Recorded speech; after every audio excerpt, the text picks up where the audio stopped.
Bienvenidos y bienvenidas al podcast de ENAP Sport. Soy ENAP, licenciada en Ciencias de la Actividad Física y el Deporte y creadora de este podcast. Nuestro objetivo es ayudar a la gente a entender mejor cómo funciona nuestro cuerpo y así aprender herramientas para mejorar nuestra salud, para mejorar en el deporte y para alcanzar todos los objetivos que nos propongamos. En este espacio hablaremos de ejercicio físico, hábitos, nutrición, desarrollo personal, retos y propósitos y de la importancia de todo lo anterior en el mundo del emprendimiento.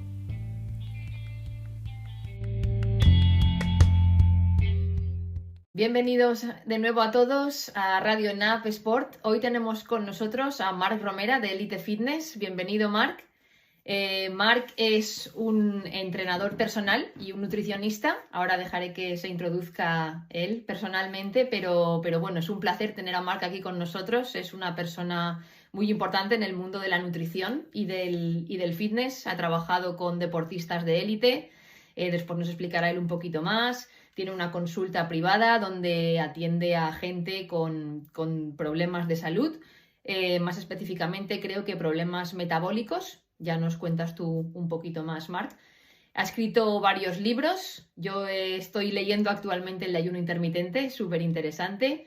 Después nombraremos algunos de sus libros también. Y también ha participado en programas de radio y televisión y ha escrito artículos también para periódicos y algunas revistas. Así que tenemos a un gran profesional delante para aclararnos muchísimas dudas que tenemos la gente en este mundo tan grande de la nutrición y la salud. Así que bienvenido, Marc, y gracias por estar con nosotros. Bueno, pues muchísimas gracias a ti también por esta fabulosa presentación. También para mí es un placer compartir un ratito de mi tiempo contigo resolviendo, pues supongo que dudas frecuentes que se hace en la comunidad acerca de la salud y de la nutrición. Y bueno, ¿qué más decir? Me has hecho una introducción súper descriptiva de gran parte de mi trabajo. Sí, podría decir pues eso, que también soy divulgador, formador. Me dedico también actualmente a la formación de otros profesionales y usuarios normales también. Tengo un centro en Andorra. Bueno, en fin, en todo lo relacionado. A mí me gusta decir que soy un eterno aprendiz, eso sí, y que me gusta muchísimo el mundo de la divulgación, de la salud en general, sobre todo, pues eso, todo lo relacionado con los problemas metabólicos. Y también me gusta, soy muy apasionado de la fisiología, de la ciencia y del rigor. Me gusta mucho informar desde un punto totalmente objetivo. Porque nos encontramos muchas veces en redes sociales que a veces compartimos, ciertos divulgadores compartimos la opinión, pero eso es muy subjetivo y tiene un riesgo de error. Entonces, a mí me gusta mucho ser, pues eso, neutral, objetivo y sobre todo, defender el contexto, que yo creo que es una de las características que más define mi trabajo divulgativo. Así que, bueno, un placer estar contigo también. Muchas gracias, Marc. Me gustaría empezar con la primera pregunta, preguntándote por qué haces lo que haces, qué te ha llevado a dedicarte al mundo del fitness, la nutrición y la salud en general. Bueno, pues es una muy buena pregunta. De hecho, creo que no me la han hecho antes. Lo hago principalmente porque me mueve una pasión. Siempre me ha movido, por un lado, la pasión de ayudar a otras personas a mejorar. Creo que es extremadamente enriquecedor, pues destinar una gran parte de mi vida, en este caso, ayudar a otras personas en su crecimiento, en este caso mejorar la salud, es algo totalmente importante. Y luego también viene de una experiencia que yo tuve con 16 años, una experiencia personal que, para quien no me conozca, pues yo era un chico adolescente con sobrepeso. Pasé por un trastorno de conducta con la alimentación, por una anorexia, perdí muchísimo peso y me di cuenta, pues eso, ¿no? Que los métodos convencionales no me habían ayudado. Me había obsesionado pues con contar calorías, con pasar mucho hambre. Me llevó a obsesionarme con mi cuerpo, con mi estado físico, con lo que comía. y pensé que tenía que haber otro camino. Pensé que tenía que haber otro camino y entonces me apasionó todo lo relacionado con el mundo de la nutrición, con el mundo del entrenamiento. Y bueno, pues con apenas 16 años me propuse destinar mi vida a ello y todo lo demás pues han sido un cúmulo de experiencias, también de errores, muchísimas ganas por aprender. Yo creo que al final en mi caso estoy todo el día, casi todas las horas y no tengo días libres porque me encanta lo que hago. Y bueno, si unes esa experiencia con las ganas de ayudar, pues surge la respuesta a tu pregunta, ¿no? Nace de ahí, de querer aportar un poquito de valor al mundo en este sentido de la salud, que es tan confuso, últimamente tan confuso. Sí. Sí, sí, sí, sí. Bueno, creo que lo has dejado muy claro. Además, eso se percibe en tus vídeos, en tus publicaciones, cómo transmites todo tu conocimiento y todo el valor que aportas a toda esta comunidad, porque la verdad que explicas las cosas muy bien y hoy en día la gente está muy confundida, ¿no? Entonces es muy importante que se expliquen las cosas bien y que todo el mundo pueda llegar a entenderlo, sin mucha terminología, a lo mejor, para que todo el mundo lo entienda.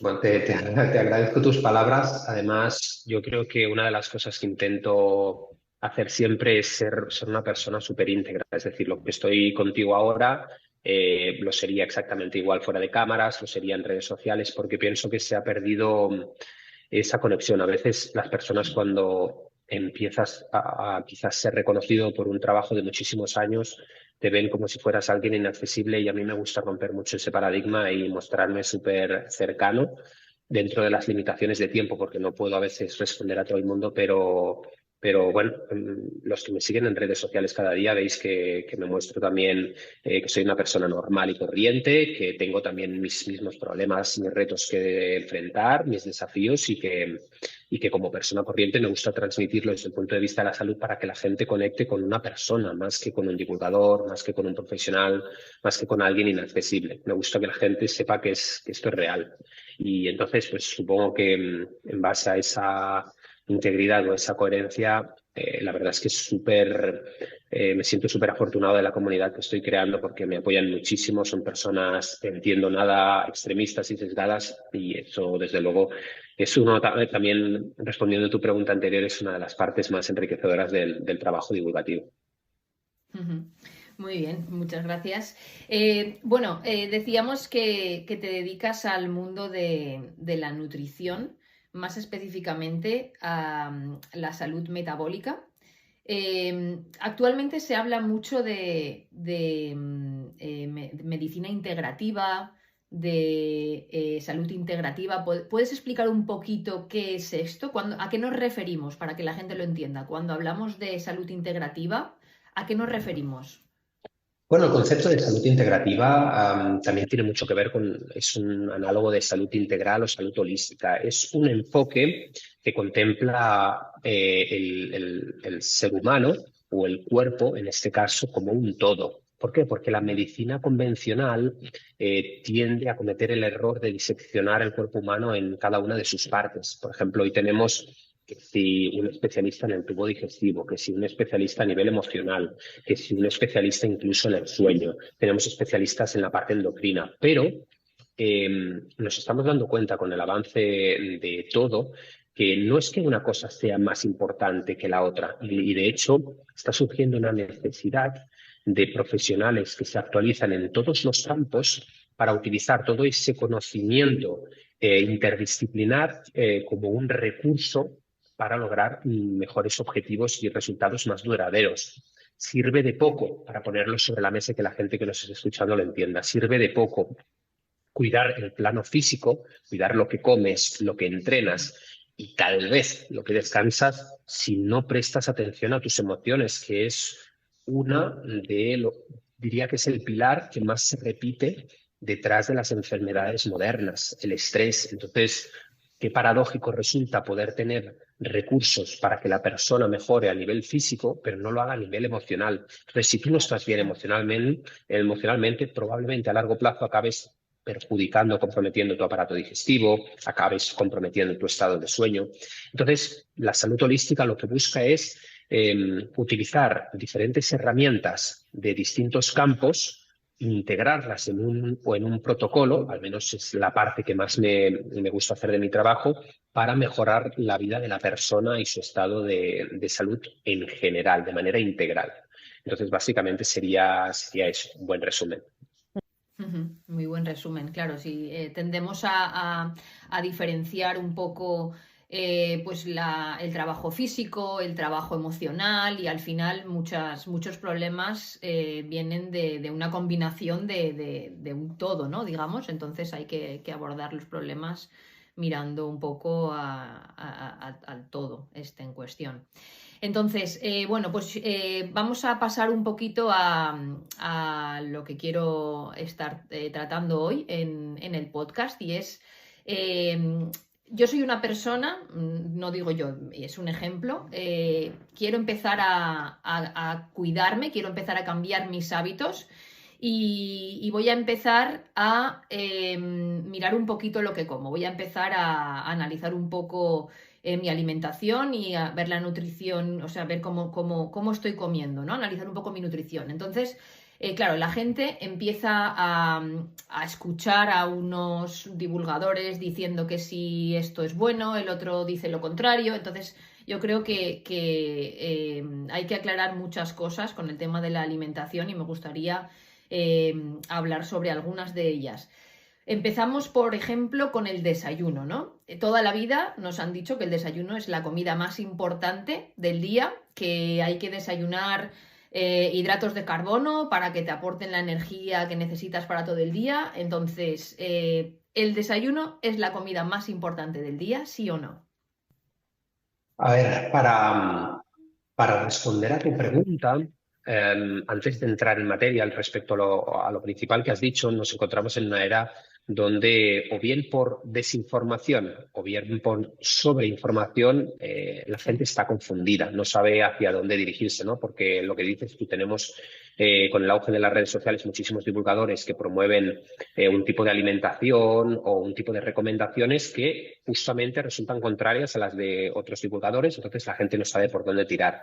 Creo que tendemos, en ese afán por el perfeccionismo, tendemos a olvidar lo más importante. Sí, el que es el principio de Pareto. El principio de Pareto dice que el 20% de los factores genera el 80% de los resultados. ¿Esto qué quiere decir?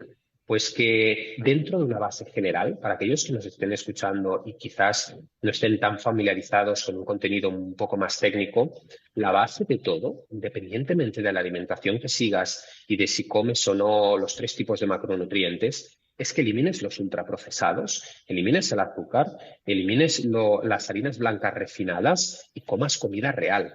Y si comes comida real, haces ejercicio físico, da igual si es ir a pádel con tus amigos, entrenar fuerza que tiene muchísimos beneficios, desde luego, pero cualquier otro tipo de actividad física y duermes medianamente bien, ya habrás dado un paso agigantado respecto a otros mortales comunes. ¿Por qué? Estamos en una época donde resulta incluso normal, hemos normalizado que la persona corriente trabaje encerrada con un estrés de locos entre 4 paredes, no se exponga al sol, no haga ejercicio, coja el coche para ir a todos lados y desde primera hora de la mañana esté tomando café con leche con 2 azucarillos, la tostada con margarina y mermelada y un montón de azúcar a todas horas. Ya no es solo el fin de semana, sino que hemos normalizado todo eso como rutina diaria. Entonces, si seguimos ese patrón de hacer ejercicio, comer comida real, que quiero matizarlo, ¿qué es comida real? Pues todo aquello que nosotros reconozcamos en nuestra naturaleza y que no requiera de una etiqueta. Si nosotros vamos al supermercado y cogemos una galleta, si vemos que tiene 25 ingredientes, desconfiamos de entrada. ¿Por qué? Porque un pepino no necesita una etiqueta, un chuletón de ternera no necesita una etiqueta, unos huevos. Entonces, a eso me refiero. Y con eso la gente mejoraría mucho. Luego, a mí me gusta muchísimo, aparte de buscarle el razonamiento fisiológico, me gusta muchísimo hacerlo a nivel evolutivo, ¿no? Ofrecer respuestas obteniendo una perspectiva desde un componente histórico, antropológico, evolutivo. Entonces, tú me preguntabas si el desayuno es la comida más importante del día, que es quizás el mito más extendido o de los más extendidos, Sí, y sí. fisiológicamente hablando o evolutivamente hablando, no tiene demasiado sentido. ¿Por qué? Porque nuestros ancestros, de los que hemos evolucionado durante más de 2,5 millones de años, que para quien no lo sepa conforma el 99% de nuestra historia, de nuestro tiempo en la Tierra como especie, no nos levantábamos y desayunábamos un bocadillo o un café con leche con un curasán para luego ponernos a trabajar. Y desde luego, cualquier persona que esté escuchando este podcast entenderá que nuestros ancestros tenían vidas bastante más activas que las nuestras y una de dos. O cazaban para comer o escapaban del león. Y solo tenían esas dos opciones. ¿Por qué? Porque en aquel entonces el comer era la recompensa que requería el esfuerzo y no al revés. Entonces, nosotros por la mañana estamos diseñados para que se incremente nuestros niveles de energía naturalmente a través del sistema nervioso simpático, a través del cortisol, todo eso sigue un ritmo circadiano en respuesta al sol.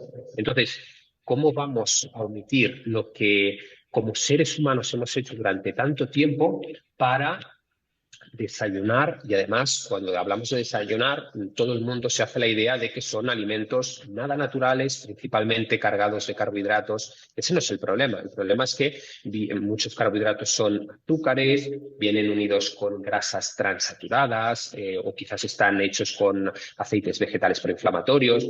Entonces, si vas a desayunar una tostada con margarina y mermelada, un zumo industrial, y un café con leche con 3 azucarillos, mejor no desayunes. Y de hecho hay muchas personas que siguiendo las recomendaciones tradicionales desayunan incluso en contra de sus propias sensaciones, de las señales que le envía a su cuerpo. Entonces, plantéate una cosa.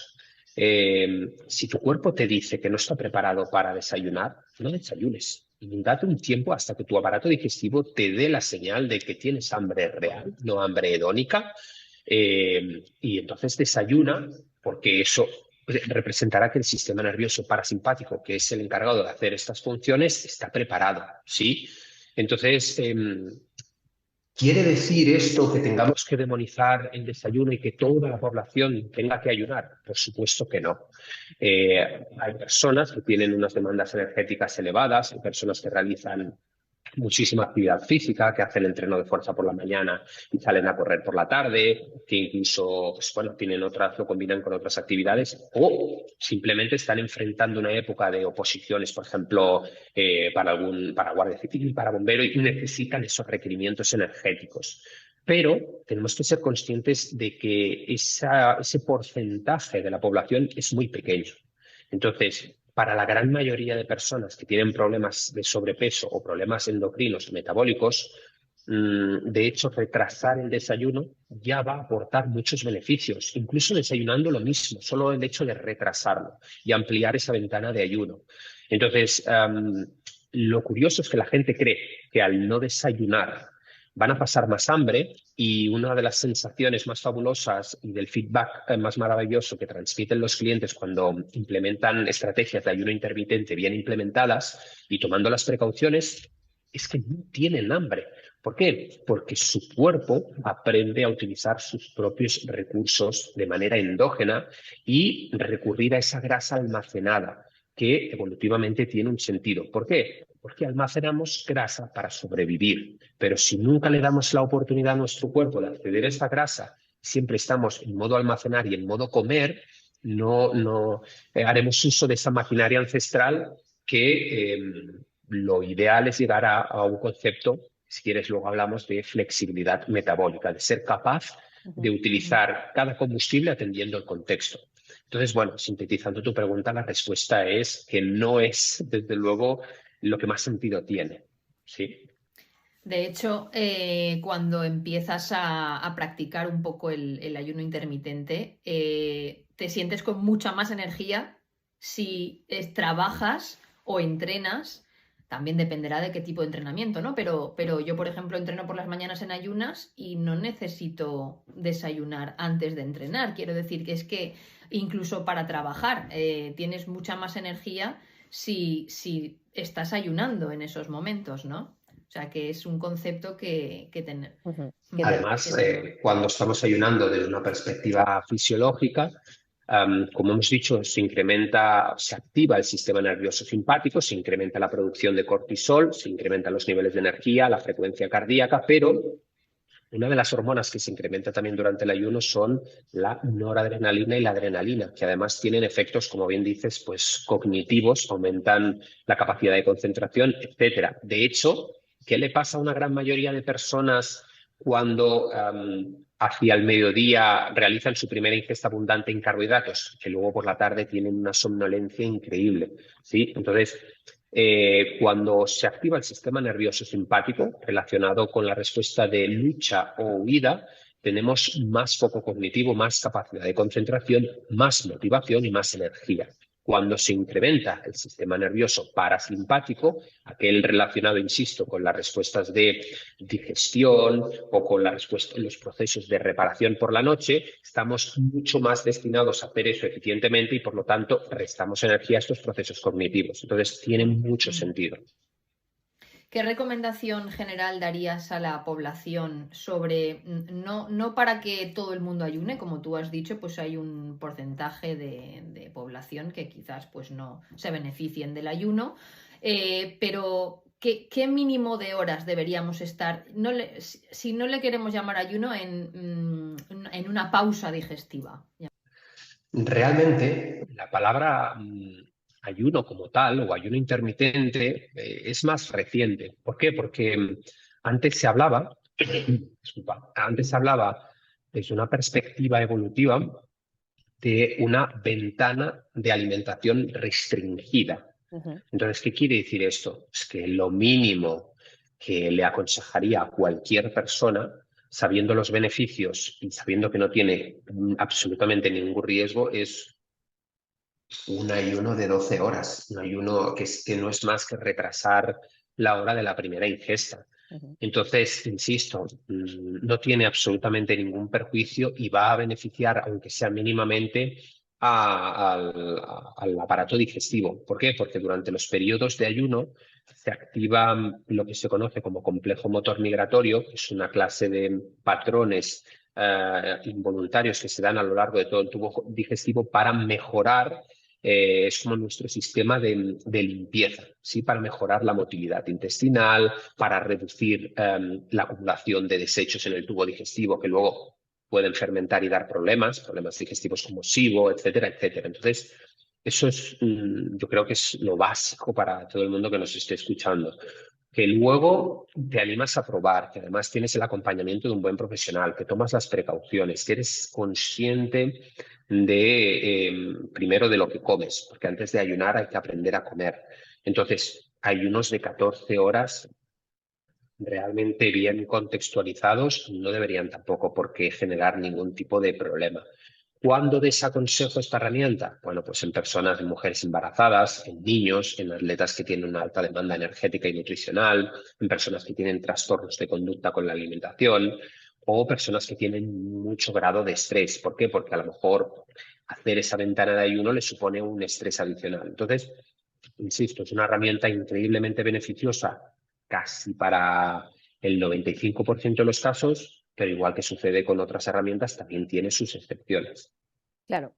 Y ahora que has mencionado a los niños, me gustaría tocar un poco el tema este, ¿no? Porque seguro que pues hay muchos padres que se preguntan, ¿no? Los niños tienen más necesidades energéticas, entonces no estamos hablando de poner a ayunar a nuestros hijos, ¿no? Pero sería recomendable también que hicieran una pausa de alrededor de unas 12 horas entre la última ingesta y la primera del siguiente día.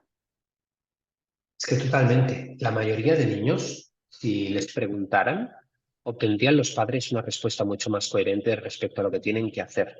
¿Por qué? Porque si un niño tiene sed, te dirá, tengo sed, quiero beber. Si un niño tiene hambre, te dirá, tengo hambre, quiero comer. Lo que es a todas luces antinatural y de hecho resulta muy perjudicial, especialmente en los años futuros de vida, cuando el niño es adolescente, para el aparato digestivo, es comer sin tener hambre.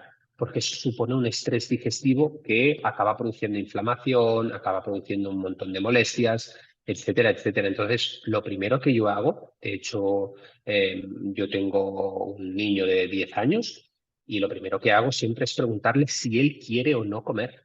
Y si él me dice que no, yo lo respeto, porque entiendo que es su aparato digestivo diciéndome, no estoy preparado, no me apetece, estoy quizás inflamado, no como. ¿Qué hacen?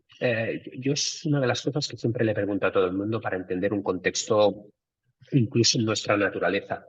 ¿Qué hacen los animales, aquellas personas que tengan perros, qué hacen cuando no se encuentran bien, cuando enferman? Lo primero que hacen es dejar de comer. ¿Por qué? Porque es su aparato digestivo, su fisiología, diciéndole que no tienen que comer porque eso perjudicaría su estado actual, su condición. Entonces se reduce la inflamación, están unos días sin comer hasta que recupera la normalidad.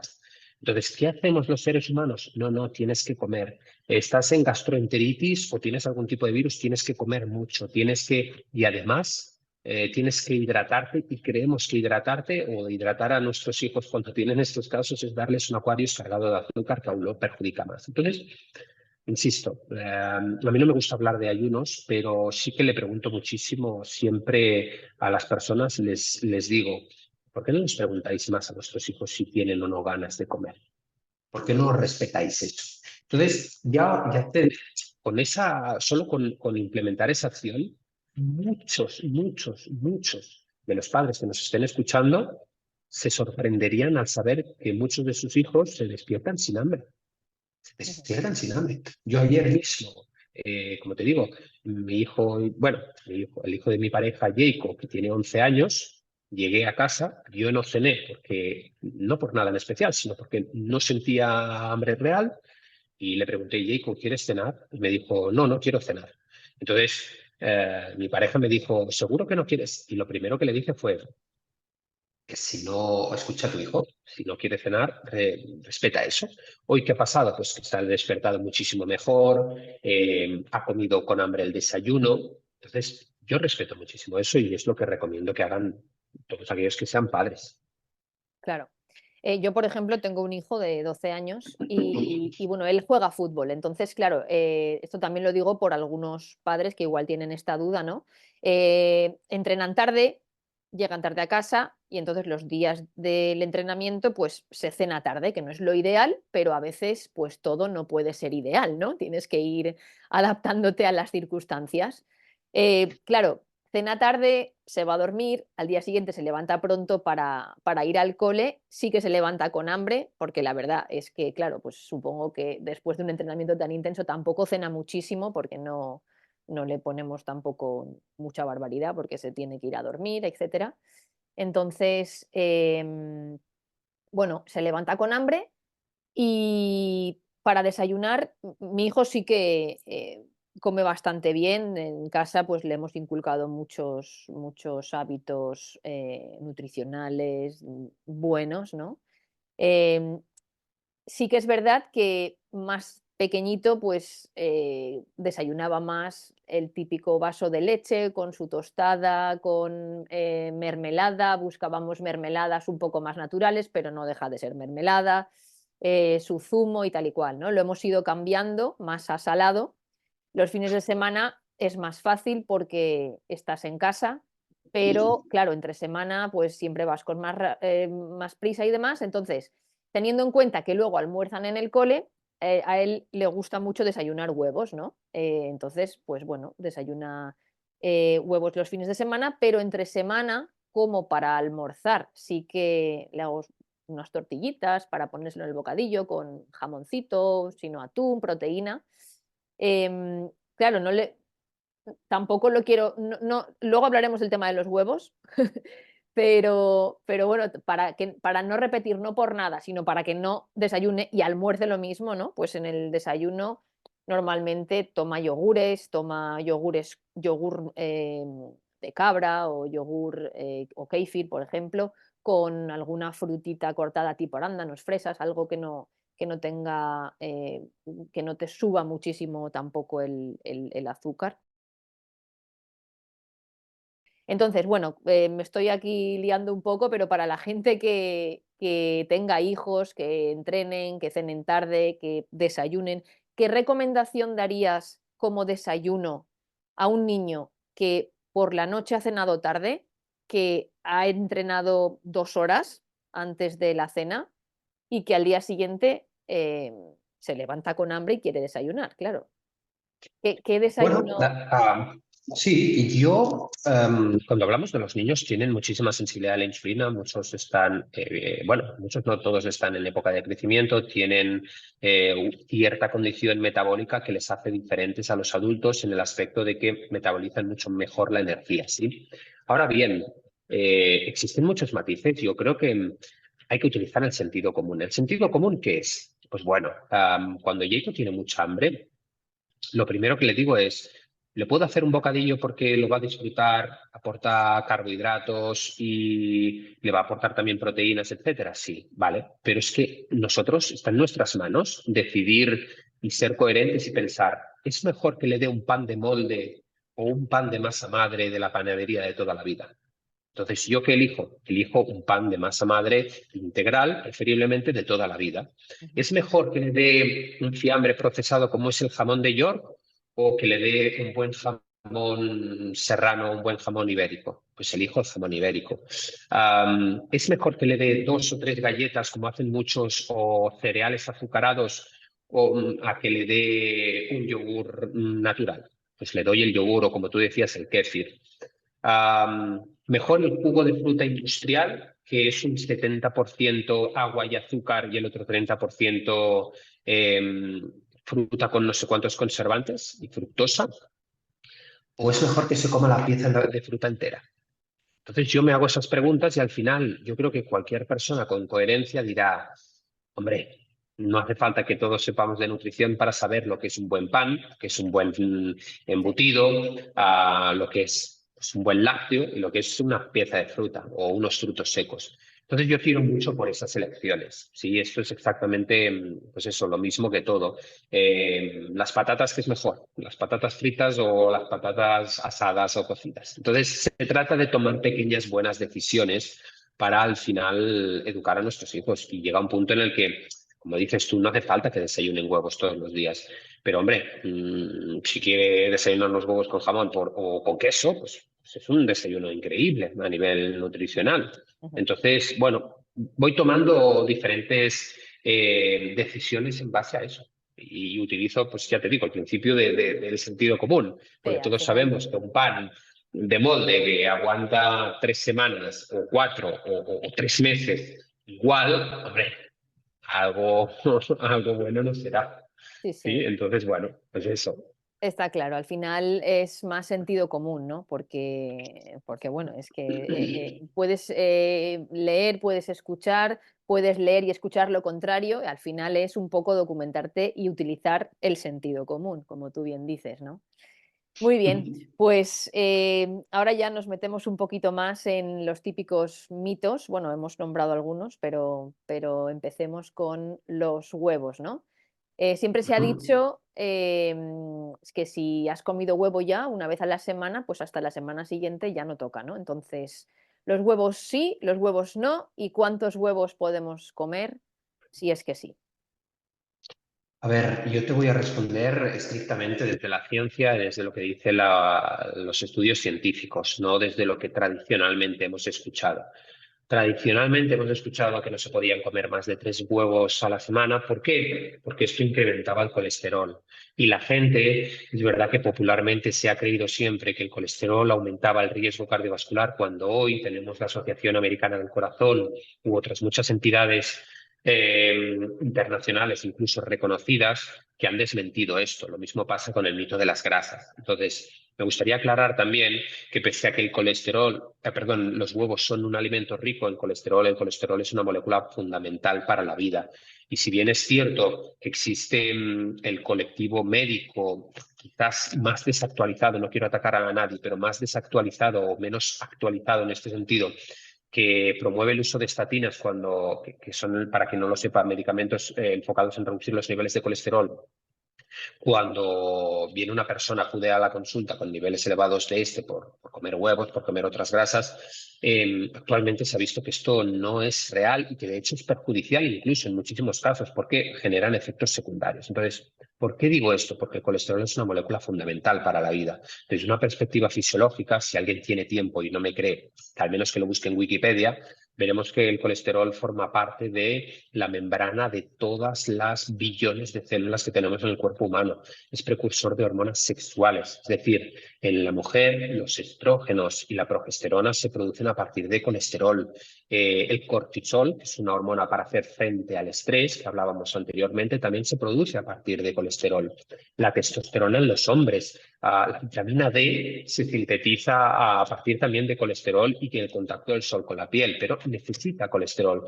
O incluso los ácidos biliares, que son extremadamente importantes para la digestión de las grasas en el tubo digestivo, el ácido cólico se produce a partir de colesterol. Entonces, de entrada, ¿cómo va a ser tan perjudicial una molécula que tiene tantas funciones en nuestra fisiología, ¿no? Entonces, respondiendo a tu pregunta, los huevos sí, ¿no? Existen numerosos metaanálisis, para quien no lo sepa, son el top de los análisis científicos, ¿vale? Es decir, son muestras que recogen una gran cantidad de estudios para determinar algo que no solo dice que la afirmación de que comer más de 3 huevos a la semana es perjudicial es falsa, sino que además se ha visto que en personas que consumen huevos todos los días, incluso metaanálisis hechos en Japón, etcétera, reduce el riesgo cardiovascular. Fíjate tú si es curioso. ¿Qué pasa? Que existen muchos estudios que cuando antes temían el riesgo cardiovascular estaban financiados por la industria farmacéutica. ¿Por qué? Porque tiene todo el sentido. Si nos asustan con el colesterol elevado, pueden vender estatinas. Para quien no lo sepa o para quien le asombre este dato, la industria farmacéutica, el medicamento más lucroso son las estatinas. Venden cientos de miles de millones de estatinas al año. Muchísimo. Entonces, ¿qué sucede si realmente se demostrara a través de estudios no sesgados, no financiados, que no tienen intereses, que realmente todo aquello que siempre han promovido durante años para adoctrinar a la población general no fuera cierto? Pues que dejarían de vender. Entonces, ¿qué hacen? Con los beneficios siguen financiando estudios que demuestren su sesgo, ¿vale? Entonces, dicho esto, estudiando el perfil nutricional que tiene el huevo, creo que no existe, de hecho, ningún alimento en la naturaleza con un mejor perfil nutricional, tanto en aminoácidos como en vitaminas, como en grasas, o sea, es un alimento perfecto y creo que resulta muy osado ir en contra de la madre naturaleza respecto a un alimento que hemos consumido toda la vida. Y así lo confirman los estudios más recientes. Hablando de los huevos, entonces, ¿cuántos huevos al día puedo tomar? Entonces, lo que digo, la gente, aquellos amantes del huevo, pueden comerlo todos los días sin temer ningún tipo por ningún tipo de problema de salud. De hecho, ya para concluir lo de los huevos y para darle una connotación un poco más cómica, resulta paradójico que nos preocupemos por la cantidad de huevos que nos podemos comer a la semana y no por la cantidad de ultraprocesados o de cantidad de azucarillos que le añadimos al café con leche, ¿no? Entonces, creo que la salud empieza por cuestionarse eso. Claro, sí, la verdad que, como tú dices, ¿no? No nos preocupa darle un paquete de galletas a lo mejor a nuestros hijos y sin embargo nos preocupamos por si han comido huevo para desayunar y huevo para comer, ¿no? Vale, ahora que has nombrado el tema del colesterol, me gustaría un poco hablar sobre qué es eso del colesterol bueno y el colesterol malo. ¿Realmente existe el colesterol bueno y el colesterol malo? ¿Y qué parámetros deberíamos mirar para saber exactamente si tenemos algún tipo de riesgo cardiovascular?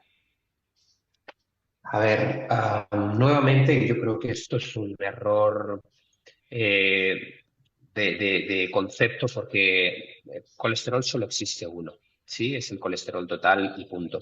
Entonces, ¿qué sucede? Que siempre se nos ha hecho creer que existe el colesterol bueno o HDL, con las siglas HDL en una analítica, y de hecho lo ponen incluso en las analíticas, que es lo que más me sorprende, o el LDL, que es el colesterol malo, demonizado por la industria. Entonces, las LDL o las HDL son lipoproteínas. Las lipoproteínas son moléculas lipídicas que transportan colesterol, grasas y otras moléculas como los fosfolípidos. De hecho, están compuestas principalmente por fosfolípidos, que es un tipo de grasas que obtenemos a partir de la alimentación, y una pequeña parte de proteínas. Por eso se llaman lipoproteínas, porque transportan lípidos y están formadas por lípidos y proteínas. Entonces, de estas lipoproteínas también existen varios tipos. Las principales son las VLDL, que son las Very Low Density Lipoproteins, que transportan principalmente triglicéridos. Las IDL, que son lipoproteínas intermedias que transportan una pequeña parte de triglicéridos y otra de colesterol. Las LDL, el conocido colesterol malo, mal llamado, que son las que transportan principalmente colesterol, y las HDL, que se dice que es el colesterol bueno, porque lo que hacen es reciclar colesterol depositado en el endotelio, en una fina capa de las arterias, para reciclarlo en el hígado y deshacerse de ese colesterol, reduciendo el riesgo de aterosclerosis. Entonces, bueno, como digo, son moléculas que transportan otras moléculas lipídicas como es el colesterol, pero no debemos catalogarlas como buenas o malas porque no alude a un concepto real en fisiología. Y luego, ¿qué parámetros deberíamos de pedir para evaluar nuestro riesgo cardiovascular? Realmente hay una fórmula muy sencilla que todo el mundo podría hacer, que es comparar los niveles de HDL respecto a los niveles de triglicéridos. Y se dice que siempre que sea igual a 1 o superior favorable al HDL, no existirá riesgo cardiovascular.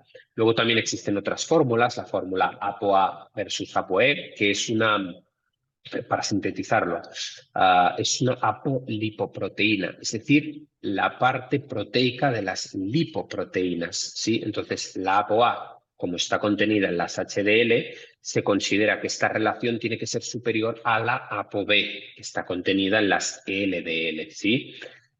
Por último, también tenemos marcadores más interesantes todavía y más precisos, pero menos comunes y muy muy difíciles de conseguir en las analíticas convencionales, que es el LDL oxidado, por las siglas OXLDL, pero ya digo que de entrada es muy difícil, primero, que el médico conozca este marcador y segundo, que el laboratorio lo haga. Y por último también existiría, por ejemplo, la homocisteína. La homocisteína es realmente un aminoácido, es un donante de grupos metilo, no me enrollo con esto, pero niveles elevados de homocisteína en sangre se considera que aumenta el riesgo cardiovascular. Y luego, por último, también no nos podemos olvidar de los niveles de azúcar en sangre. Esto es extremadamente importante. ¿Por qué? Porque el azúcar es el que produce un proceso que se conoce como glicación. La glicación es un proceso donde se une el azúcar a una proteína o a un lípido y lo oxida, lo vuelve pegajoso, y eso, por ejemplo, en las paredes arteriales es lo que realmente aumenta el riesgo cardiovascular, ¿sí? Entonces, bueno, eso sería un buen comienzo. Si una persona tiene una buena relación HDL-triglicéridos, ApoA-ApoB y buenos niveles de HDL, bajos de triglicéridos y además bajos niveles de homocisteína, con total seguridad, y de azúcar en sangre, con total seguridad no tendrá de qué preocuparse. Entonces, bueno, esto es súper interesante y aclara bastante todo el tema del colesterol. Si hablamos de la formación de arteriosclerosis, los niveles de azúcar en sangre tienen mucho que ver, según acabas de comentar. Son totalmente determinantes. Hagamos una analogía que me gusta hacer siempre para las personas que no están tan familiarizadas con conceptos técnicos, ¿sí? Si tú te preocupas por las autovías del Estado español, ¿a ti qué te preocupa realmente? ¿Que hayan muchos coches circulando, o lo que realmente quieres es que no hayan colas y que no hayan atascos? la cantidad de coches circulando no te interesa tanto, no te importa tanto. Entonces, esto es exactamente lo mismo que las moléculas de colesterol circulando por las arterias, por las venas, etcétera, etcétera. Entonces, haciendo esa analogía, nuestros hábitos de vida, el tabaco, la contaminación ambiental, la oxidación, por ejemplo, cuando comemos aceites que se enrancian con facilidad. Bueno, en definitiva, nuestros malos hábitos de vida son los que producen determinadas lesiones en el endotelio, ¿sí? En la pared vascular. Entonces, esas lesiones, digamos que son mini agujeritos donde se puede llegar a depositar el colesterol. Entonces, ¿qué sucede? Que cuando nuestros niveles de azúcar en sangre son elevados, como te he explicado anteriormente, ese nivel, esa molécula de colesterol se une a la molécula de azúcar y de repente se vuelve pegajosa, se carameliza, ¿sí? Entonces, ¿qué sucede? Que al pasar por la vía, adivina dónde va a ir a depositarse aquella lesión que antes habías hecho debido a tus malos hábitos. ¿Y qué pasa? Se pega a la salud, a esa capa del endotelio, genera una respuesta inflamatoria, los macrófagos, que son células del sistema inmunológico, se acercan hasta allí, se genera una célula espumosa y a largo plazo se acaba calcificando. Entonces, ¿qué pasa? Que con la acumulación y la calcificación de toda esa pared endotelial se va obstruyendo la luz arterial y por lo tanto se incrementa la hipertensión, etcétera. A medida que se va obstruyendo, vienen los problemas, hasta que llega un punto en el que se puede desprender toda esa placa de ateroma y causar coágulos, trombos y problemas mayores a nivel cardiovascular. Entonces, ¿es el culpable el colesterol sintetizando? Por supuesto que no. Lo preocupante realmente son los niveles de azúcar. Eso sí que es un factor determinante en este proceso. Muy interesante, wow. Bueno, pues pasemos a la carne roja, el mito de la carne roja. ¿Carne roja, sí o no? ¿Y cuántas veces puedo comer a la semana? Bueno, nuevamente esta creencia popular nace de una información totalmente descontextualizada y sesgada. ¿Por qué digo esto? Porque esto nace de estudios epidemiológicos donde directamente llaman a las personas y creen que causalidad es lo mismo que correlación. ¿Qué quiere decir causalidad es lo mismo que correlación? Pues imaginaros, no sé, vamos a poner un ejemplo muy tonto, ¿no? Imaginaros que cada mañana os coméis una pieza de fruta y cuando salís os llama alguien por teléfono y os pregunta, ¿está lloviendo en vuestro país? Y decís, sí. Bueno, ese proceso se repite durante X años y pongamos que el 90% del tiempo que habéis comido fruta estaba lloviendo. Entonces, ese estudio demuestra o dice que comer fruta hace que llueva. Literal. Pues esto es exactamente lo mismo que ha pasado con la carne roja, que le preguntaban a las personas que habían desarrollado cáncer si habían consumido mucha carne. Ellos decían que sí y la carne produce cáncer. Y eso es totalmente descontextualizado y falso y carente de rigurosidad. Ahora, también vamos a diferenciar qué tipo de cáncer hay de carne roja, porque la OMS, que clasificó la carne roja como un cancerígeno de tipo 1, desde luego no puedes creo que es muy osado, muy atrevido comparar un chuletón, por ejemplo, de ternera con carne de nuggets que venden en el McDonald's que son comida ultraprocesada. Resulta muy osado comparar un jamón ibérico con lo que decíamos antes, un jamón de York que es ultraprocesado y lleva almidón de patata, y lleva un montón de aditivos y lleva 15 ingredientes.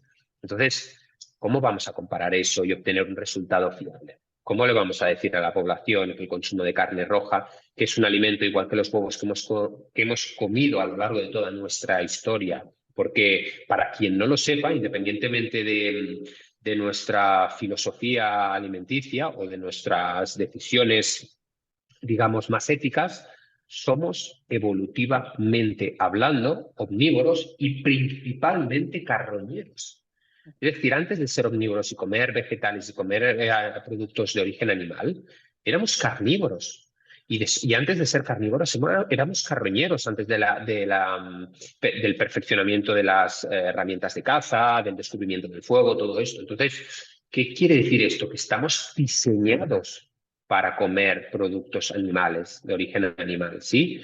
Entonces, no tiene ningún tipo de sentido que ahora, después de más de 2,5 millones de años de evolución, salgamos a decir que la carne roja produce cáncer. Y en cualquier caso, como poco deberíamos de desconfiar de esas directrices y ver si quizás, con todo el respeto del mundo y la objetividad del mundo, ¿quién le podría interesar decir que la carne roja produce cáncer? Probablemente algún magnate de la industria vegana. Sí, ¿por qué? Porque de esta manera venderá más. Y al final la gente se cree todo lo primero que escucha sin pararse a plantear o quizás sin tener los recursos, evidentemente todo el mundo no lo conoce, para interpretar si la información es veraz o está totalmente sesgada y manipulada. Entonces creo que con la carne ha pasado exactamente lo mismo que con los huevos, que al final siempre existen, por desgracia, los intereses y el miedo.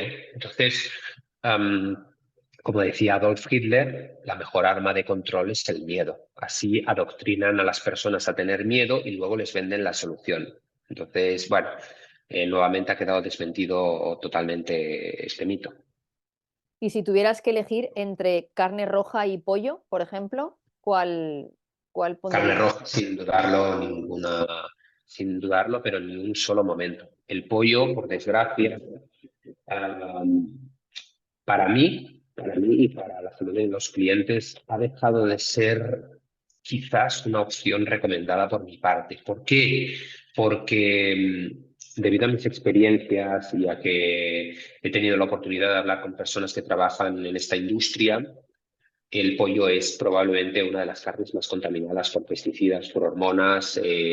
Son la carne de los pollos que hoy comemos vienen hacinados en jaulas con unas condiciones absolutamente pésimas para la salud humana y desgraciadamente no es tampoco un alimento extremadamente rico en nutrientes. En proteínas sí, sí, pero los nutrientes son algo más que proteínas, ¿vale? Entonces tenemos, insisto, no podemos comparar el perfil nutricional de una carne roja con su grasa saturada y sus proteínas y sus aminoácidos, incluso si es de pasto con sus omega 3, que desafortunadamente la carne del pollo. Ahora bien, el pollo ecológico, pasado de vez en cuando, tampoco va a pasar absolutamente nada. Sí, no estoy demonizando al pollo, simplemente estoy advirtiendo de las precauciones de que es una carne muy contaminada y muy afectada por las hormonas, ¿sí? Por los piensos, por las condiciones, en fin, esa es la opinión. Muy bien. Y ahora tenemos pues la típica persona que escucha todo esto y dice, bien, puedo empezar a comer, me encantan las proteínas, así que voy a empezar a comer carne roja, voy a empezar a comer huevos. Eso quiere decir que también puedo comer morcilla, chorizo, todo tipo de embutidos. Es decir, me van a aportar grasas, proteínas, se consideran ultraprocesados. Pues es una pregunta muy interesante y aquí la respuesta sería depende. Depende del contexto y depende con qué vayan acompañadas. Si tú estás en un contexto de dieta cetogénica, que es una dieta muy rica en proteínas y grasas, y te vas a comer unos huevos revueltos con morcilla, te diría que sí, porque es un contexto favorable a esa combinación. Si tú vas a acompañar esa morcilla con unas patatas fritas ricas en omega 3, ultraprocesadas, ricas en sodio y grasas transaturadas, evidentemente te diría que no. Entonces, nuevamente aquí tenemos que hacer alusión al contexto. Ahora bien, existen muchas personas que tienen miedo a embutidos ibéricos por su gran contenido en grasa y me parece una fuente excelente de nutrientes. Insisto, nuevamente, dependiendo de la combinación y el contexto. Eso creo que es clave y determinante para aconsejar o desaconsejar un alimento, vaya. Y también supongo que dependiendo del producto, ¿no? Porque no es lo mismo un embutido que puedas comprar en una carnicería que el embutido que compres en un blister de un supermercado. Entiendo. Totalmente, totalmente. Al final, insisto, volvemos a la síntesis de lo básico que hemos resumido al principio de esta entrevista. Si tienes que leer la información nutricional o la etiqueta de un alimento y tiene más de 10 ingredientes cuando se supone que es natural, de entrada desconfía. Claro. Ujú. Y hablemos de quesos. Queso sí, queso no. ¿Qué tipo de queso A deberíamos mí comer? Nuevamente, también hay que hacer alusión a a distintos contextos. A ver, el queso para mí es una fuente increíble y muy interesante a nivel nutricional por su aporte en vitaminas, su aporte especialmente en aminoácidos y en grasa también. En un contexto, insisto, cetogénico, bajo en carbohidratos, los quesos son una fuente increíble. Luego aquí habría que definir muy bien o tener en cuenta el contexto digestivo de la persona, ¿vale? Los quesos pueden ser de vaca o pueden ser de cabra, de oveja, etcétera. Entonces, los quesos de vaca tienen mucho contenido en betacaseína de tipo 1A. Esta betacaseína de tipo 1A, para quien no lo sepa, es una proteína que en personas que tienen sensibilidades digestivas, que tienen enfermedades inflamatorias intestinales o cualquier tipo de alteración a nivel del tubo gastrointestinal, pues no son lo más aconsejable porque aumentan esa inflamación y por tanto se desaconsejan, ¿sí? Sobre todo por la caseína y no tanto por el contenido de lactosa, ¿sí? Que los quesos curados tienen menos lactosa que, por ejemplo, otros menos curados. Ahora bien, ¿dónde son interesantes los quesos curados de oveja y de cabra? Precisamente porque tienen otro tipo de proteína que es la betacaseína de tipo 2A. Este tipo de proteínas se relaciona más con la leche materna y por lo tanto nuestro sistema digestivo la reconoce muchísimo mejor y no genera tantos problemas a nivel digestivo. Ahora bien, nuevamente la persona tendrá que definir cuál es su contexto para decidir si toma o no toma y también con qué van acompañados ese queso. No es lo mismo que tú te comas unos huevos revueltos con queso, por ejemplo, que una combinación que yo hago habitualmente, que comas un provolone con pan blanco. Sí, entonces, insisto, la combinación también es muy importante y el momento y la cantidad y la frecuencia. Todo es importante. Ujú. Y un poco relacionado también con los quesos, la leche, leche de vaca, leche de almendra, leche de soja, leche de avena. ¿Qué tipo de leche A deberíamos? ver, lo de la leche sí que es un poquito más parecido a lo del pollo que te he explicado antes. La leche no es un mal alimento y en según qué contextos, por ejemplo, en contextos deportivos, combinado con una buena fuente de proteína post-entrenamiento, ha demostrado estimular la síntesis proteica y ser muy interesante, ¿sí? Pero, pero desafortunadamente hay una cosa que quiero mencionar de la leche, aparte del contenido en betacaseína de tipo 1A, que también tiene, y el contenido en lactosa, que evidentemente en personas sensibles pues recomiendo prescindir, sensibles o intolerantes, ¿eh? La leche de vaca que tenemos hoy en día en los supermercados convencionales es de muy mala calidad. Entonces pasa nuevamente como los pollos, viene tan contaminada, un perfil nutricional tan bajo respecto a otras leches que tomábamos en antaño crudas o con muy poco proceso bueno, pues de la industria, que ahora se me hace difícil aconsejar la leche como un buen alimento. Sí, una vez dicho esto, insisto, no te va a matar si eres una persona que a nivel digestivo estás bien, no tienes ningún tipo de problema metabólico. El tomarte un poco de leche, pues eso, con tu batido de proteína, un día si quieres tomarte un vaso de leche, porque sí, pues no va a ser el fin del mundo, ¿vale?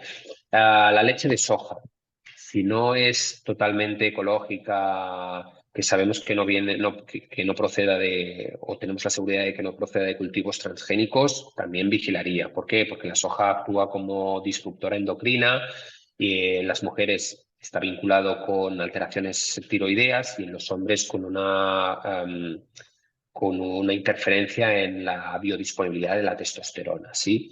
Entonces hay que tener cuidado con la leche de soja en ese sentido. Si la soja actúa como disruptora endocrina. Ahora bien, por eso te digo la importancia del contexto. En mujeres premenopáusicas o menopáusicas, la soja contiene ciertos bioflavonoides que resultan súper interesantes, fíjate, para reducir los sofocos. Entonces, aquí sería un gran depende del consumo, de la frecuencia y de la calidad, ¿vale?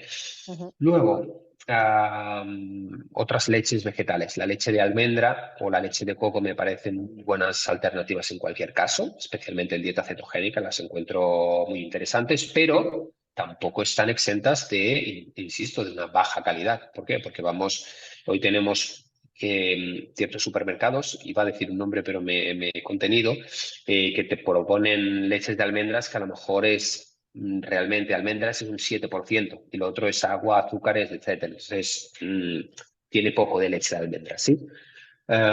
Y por último, pues están otros tipos de leches, leche de avena, leche de arroz.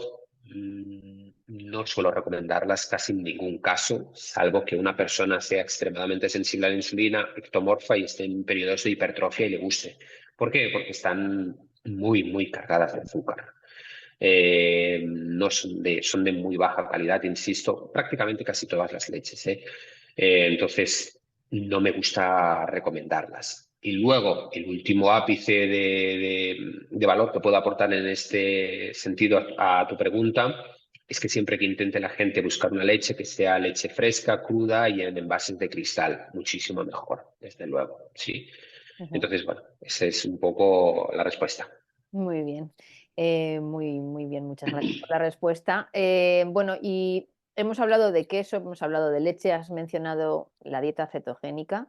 Creo que no hemos hablado de grasas, ¿no? Porque las grasas también se han demonizado durante mucho tiempo. Ujú.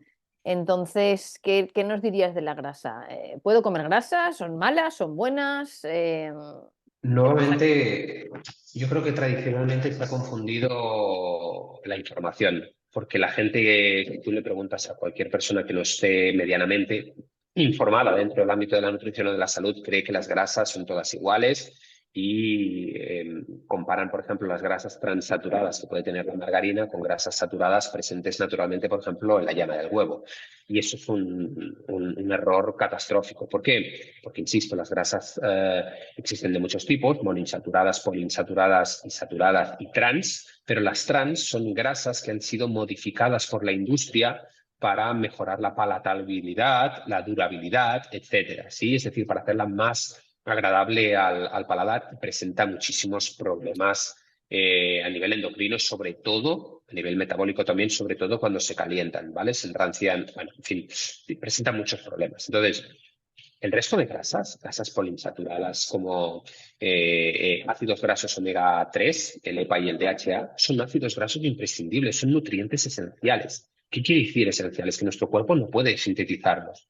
Entonces, forman parte de la membrana celular, forman parte de las lipoproteínas, ayudan al transporte de vitaminas liposolubles como la vitamina A, la D, la E y el K.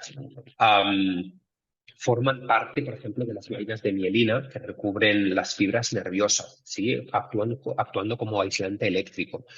Forman una gran parte del cerebro, sobre todo contribuyen en el desarrollo de los niños y del bebé, en el desarrollo encefálico. Son absolutamente imprescindibles para la síntesis de hormonas sexuales, ¿sí? Una dieta hipocalórica baja en grasa en las mujeres casi siempre conduce al mismo destino, que es una menorrea hipotalámica. Tienen funciones no solo estructurales, sino también muy interesantes a nivel energético. ¿Sí? Cuando estamos corriendo a ritmos oxidativos, a ritmos aeróbicos, donde existe presencia de oxígeno, estamos oxidando grasas principalmente. Entonces, tiene muchísimas, muchísimas funciones. Tenemos grasas como los triglicéridos de cadena media que cumplen funciones energéticas inmediatas muy interesantes en determinados contextos deportivos, ¿no? Tenemos ácidos grasos de cadena corta, como el butirato, el propionato, el acetato, que son muy interesantes también a nivel digestivo, especialmente en la salud de los colonocitos, del colon. Nos protegen frente al cáncer de colon. Entonces, al final son precursores de cuerpos cetónicos en dietas cetogénicas en ausencia de glucosa. Son necesarios y, de hecho, imprescindibles, igual que cualquier otro macronutriente. De hecho, te diría, siendo estrictamente objetivos, que en un orden de prioridad son preferentes las proteínas, las grasas y, por último, los carbohidratos, que podemos prescindir de ellos porque no son esenciales. Invertimos un poco la pirámide tradicional, ¿no? 100%, de hecho, 100%. Es Está decir, obsoleto, yo totalmente. totalmente, alimentos como los aguacates, los frutos secos, el aceite de oliva, las aceitunas en general, incluso la mantequilla que la gente teme, el aceite de coco, son grasas increíbles, son fuentes increíbles. Y al escuchar esto, igual alguien se está preguntando, ¿puedo comerme la grasa del jamón, la grasa de la carne, la grasa de... 300%. 300%. O sea, nuevamente insisto, si la grasa del jamón te la vas a comer con unos huevos estrellados y unas patatas fritas, mejor no. Ya, Si lo vas a hacer en un contexto de salud, porque vas a desayunar una tortilla con jamón ibérico y aguacate, tu salud te lo va a agradecer totalmente. muy bien. Bueno, pues vamos a la sal. ¿Qué pasa con la sal? ¿Podemos comer sal? ¿Comemos sin sal? ¿Y qué tipo de, si comemos con sal, qué tipo de sal y cantidades A ver, recomendamos? la sal también ha sido falsamente demonizada, creyendo que la sal produce hipertensión, cuando la hipertensión realmente se ha demostrado en estudios rigurosos y científicos que viene producida por una resistencia a la insulina, ¿vale? Y también la hipertensión está muy relacionada con un sobreconsumo de fructosa, que es un azúcar simple que se encuentra en el azúcar común de mesa, en la miel, en los alimentos ultraprocesados, en el jarabe de maíz alto en fructosa, que lo que genera resistencia no solo a la insulina a nivel hepático, sino también lipogénesis de novo y forma muchísima grasa a partir de esa fructosa y también genera hipertensión, hiperuricemia, etcétera. Entonces, realmente el culpable de la hipertensión y de los problemas cardiovasculares nuevamente no es la sal, o el sodio, sino los alimentos ultraprocesados. Sí, eso sí que, de hecho, un dato curioso, porque el otro día lo debatí con el presidente de una gran conocida marca de agua española, que también puso en cuestión esto, el alimento principal de sodio de los españoles es el pan, no la sal. Entonces, esto hay que tenerlo muy en cuenta. ¿Por qué? Porque la sal es un 60% cloruro y un 40% sodio, y en contextos donde, por ejemplo, las personas ayunen, donde las personas deportistas en climas cálidos tengan muchísima demanda de actividad física y pierdan mucho sodio a través de la sudoración y de la orina, es absolutamente imprescindible. Tenemos, ya no es que lo diga yo, para la gente que pueda desconfiar quizás o dudar de las palabras, tenemos expertos en el mundo como el doctor James Di Colantonio, que de hecho recomiendan doblar el consumo de sal respecto a las directrices tradicionales. Entonces, esta persona que tiene un libro increíble, muy recomendado de este tema, que se llama The Salt Fix, recomienda esa cantidad. Y no es que lo diga yo, es que es una eminencia en el campo de este campo de investigación. Entonces, bueno, una vez dicho esto, la sal del Himalaya también es cierto que hay muchísimo marketing, es decir, aporta ciertos minerales un poquito más allá de la sal común o la sal iodada, pero a todas luces la sal que siempre recomiendo es la sal marina, sin procesar, y está muy bien. En personas que tienen problemas tiroideos, la sal iodada pues, puede aportar un extra de yodo, que es un micronutriente importante para la tiroides, ¿vale? Tampoco hay que demonizarla, pero mientras no sea sal refinada,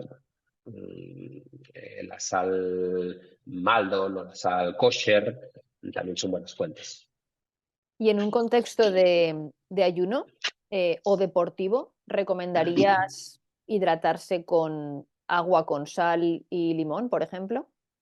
Totalmente. En ese contexto, por lo que me dices, la sal aportaría un poquito de sodio, que es uno de los principales electrolitos que perdemos a través de la sudoración y de la orina, y también aportaría ciertos minerales como el magnesio. La vitamina C, por ejemplo, es rica en calcio. Es interesante. Yo me suelo recomendar una bebida rica en electrolitos, que siempre digo que es, por ejemplo, agua con sal, con un poquito de cremor tártaro, que también aporta potasio, quizás a veces también un pelín de magnesio, que es muy interesante para la función muscular, y un chorrito de limón, que aporta vitamina C y calcio. Entonces, bueno, esto es interesante. Muy bien. Y ya para terminar, ¿qué tipo de dieta recomendarías a una persona con sobrepeso? Desde luego, y hago uso, no a mi opinión, sino a la fisiología, una dieta baja en carbohidratos. ¿Por qué? Porque el sobrepeso va siempre, siempre, siempre ligado a una resistencia a la insulina y a otros problemas, ¿no? Pero dicho de otra forma, es imposible encontrarse una persona con sobrepeso que tenga una buena sensibilidad a la insulina. Esto no sucede porque realmente no engordamos por consumir grasas, engordamos por consumir un exceso de carbohidratos, por no movernos, por no cuidar nuestros hábitos, por vivir todo el día estresados, comer un montón de ultraprocesados y un conjunto de cosas. Pero principalmente la resistencia a la insulina es uno de los pilares que se esconde detrás de todas las enfermedades metabólicas, y la que más, sobrepeso y la obesidad, sin duda. Ujú. ¿Y alguien que quiera aumentar sus niveles de energía?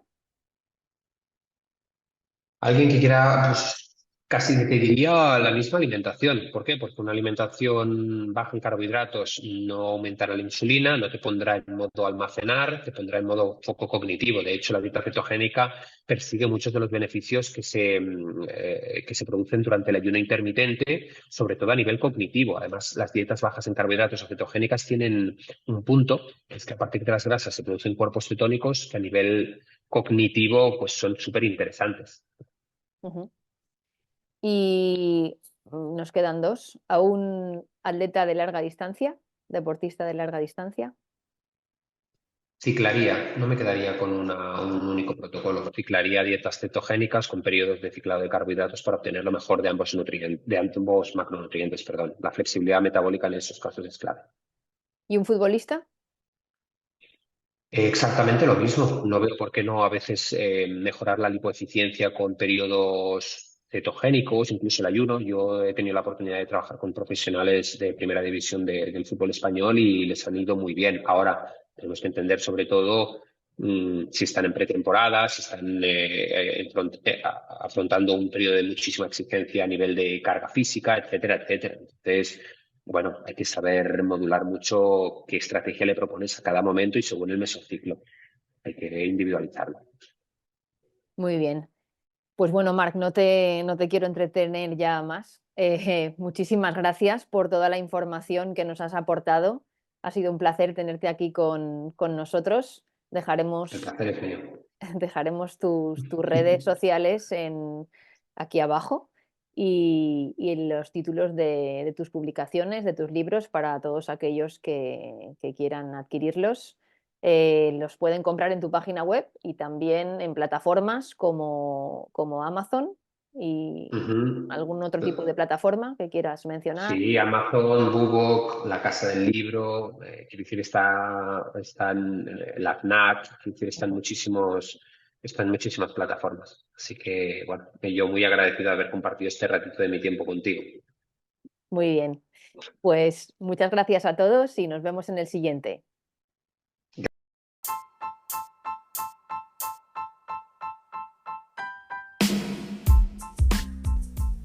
Y para finalizar, darte las gracias por escucharme una vez más. No te olvides de suscribirte a mi canal y recuerda, sin salud no hay futuro.